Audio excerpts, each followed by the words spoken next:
السلام علیکم سامعین، 21 ربیع الاخر اور 14 اکتوبر ہے۔ آج کی خبروں کی شروعات جامعہ اشرف العلوم رشیدی گنگوہ کے شعبہ تجوید کے استاد قاری مشکور احمد رشیدی قاسمی کی تلاوت کلام پاک سے کی جا رہی ہے۔ دراصل یہ تلاوت قاری موصوف نے مدرسہ فیض العلوم یاسین گنگوہ کے اجلاس دستار بندی میں کی ہے، جہاں ماشاءاللہ ام المدارس دارالعلوم دیوبند کے استاد حدیث حضرت مولانا منیز الدین صاحب دامت برکاتہم العالیہ کا خطاب بھی ہوا ہے۔ ہم قاری موصوف کی تلاوت کے معن بعد حضرت والا کا وعظ کا ایک حصہ پیش کریں گے۔ اس کے لیے ہم وہیں سے قاری محمد عابد حسن رشیدی بیگی ناظر کے نہایت شکر گزار ہیں۔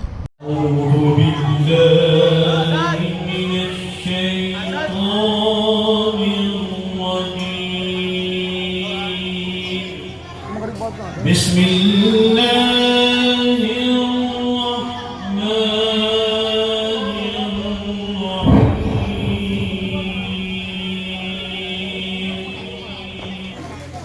من جاء بالحسنة فله عشر أمثالها ومن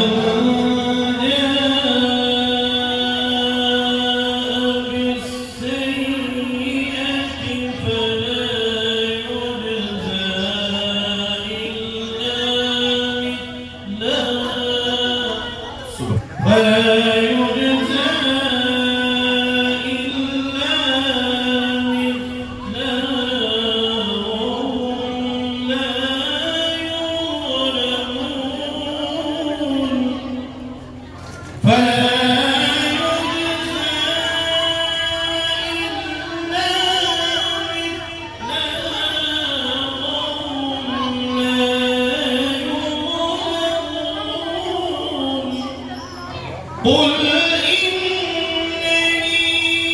هداني ربي إلى صراط مستقيم دينا قيما ملة إبراهيم حنيفا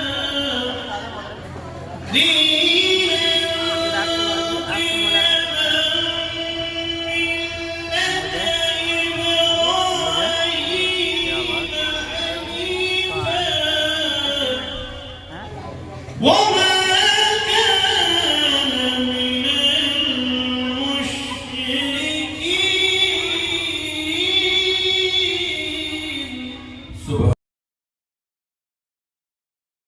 اللہ کے رسول نے جو احوال پیش کیے ہیں، ان احوال کو اپنا احوال بنانا یہ پیروی کا مطلب ہے۔ قرآن یہی کہہ رہا ہے فَاتَّبِعُونِي يُحْبِبُكُمُ اللَّهُ، میری پیروی کرو، اللہ تم سے پیار کرنے لگیں گے۔ گنگوں کے لوگوں، اللہ کی چاہت کو پسند کرو، اللہ کی محبت کو پسند کرو۔ اگر تمہیں یہ مطلوب ہے اللہ ہم سے پیار کرنے لگے، اللہ ہم سے محبت کرنے لگے، اللہ کے رسول کی پیروی کرو۔ اللہ کے رسول کی پیروی کے اندر اللہ کی محبت ہے، اللہ کی چاہت ہے، اللہ کی رضا ہے۔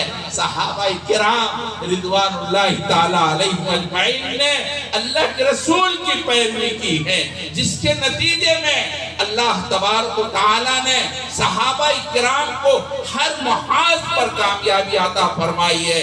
کوئی بھی محاذ ہو، اللہ کے رسول کی پیروی کے اندر انقلاب پیدا ہو جاتا ہے، زندگی میں انقلاب آتا ہے، سماج میں انقلاب آتا ہے، معاشرے کے اندر انقلاب آتا ہے۔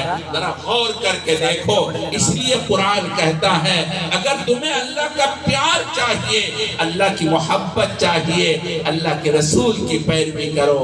اللہ تعالیٰ فرماتے ہیں فَاتَّبِعُونِي يُحْبِبْكُمُ اللَّهُ۔ صحابہ کرام کے نزدیک اللہ کے رسول کی پیروی سب سے زیادہ اہمیت کے حامل تھی۔ اللہ کے رسول کی سنت کے خلاف کرنا، اللہ کے رسول کے طریقے کے خلاف کرنا صحابہ کرام کے لیے سب سے زیادہ مشکل تھا۔ جان دینا آسان تھا، مگر اللہ کے رسول صلی اللہ علیہ وسلم کے خلاف کرنا آسان تھا۔